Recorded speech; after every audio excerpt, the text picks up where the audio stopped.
গণহত্যাকারী শেখ হাসিনাকে দেশে ফিরিয়ে আনার ব্যাপারে ভারতের পররাষ্ট্র সচিব বিক্রম মিশ্রর সঙ্গে আলোচনা বসেছেন বলে জানিয়েছেন বাংলাদেশের পররাষ্ট্র সচিব মোসাম্মৎ জসিমউদ্দিন। সোমবার ভারতের পররাষ্ট্র সচিবের সঙ্গে বৈঠক শেষে সাংবাদিকদের ব্রিফ করেন তিনি। পররাষ্ট্র সচিব বলেন, শেখ হাসিনাকে বাংলাদেশে ফিরিয়ে আনা নিয়ে আলোচনা হয়েছে।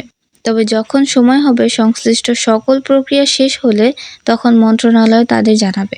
এ সময় জসিমউদ্দিন বলেন, ভারতের অভ্যন্তরীণ বিষয় নিয়ে যেহেতু বাংলাদেশ নাক গলায় না, ভারতকেও আমাদের বিষয় নিয়ে যেন নাক না গলায়। পররাষ্ট্র সচিব বলেন, ভারতের পররাষ্ট্র সচিবের সঙ্গে আজকে আমার বৈঠক সীমান্ত হত্যা নিয়ে আমরা আলোচনা করেছি। আমরা বলেছি, সীমান্ত হত্যাকাণ্ড কাম্য নয় এবং দুই দেশের বন্ধুত্বপূর্ণ সম্পর্কের সঙ্গে এ ধরনের হত্যাকাণ্ড সঙ্গতিপূর্ণ নয়। আমরা সবসময় বলেছি যে সীমান্ত হত্যা যেন শূন্যের কোঠায় নামিয়ে আনা হয়। তাদের দিক থেকে তারা বলেছে, সীমান্তে নানা ধরনের অপরাধ হয়, হত্যাকাণ্ডের সঙ্গে এসব অপরাধের সংযোগ রয়েছে। মোসাম্মৎ জসিমউদ্দিন বলেন, আমরা বলেছি, আমরা কোনো ধরনের অপরাধ সমর্থন করি না, একই সঙ্গে হত্যাকাণ্ডেও সমর্থন করি না।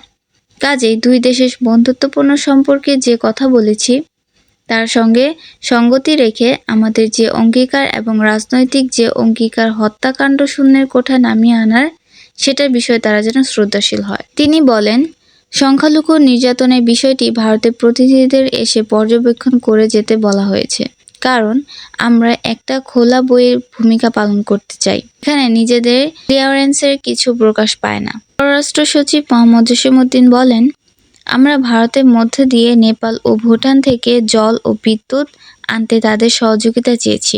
ছাড়া ভারতে গমনেচ্ছু বাংলাদেশিদের জন্য ভিসা প্রক্রিয়া চালু করার জন্য বলা হয়েছে।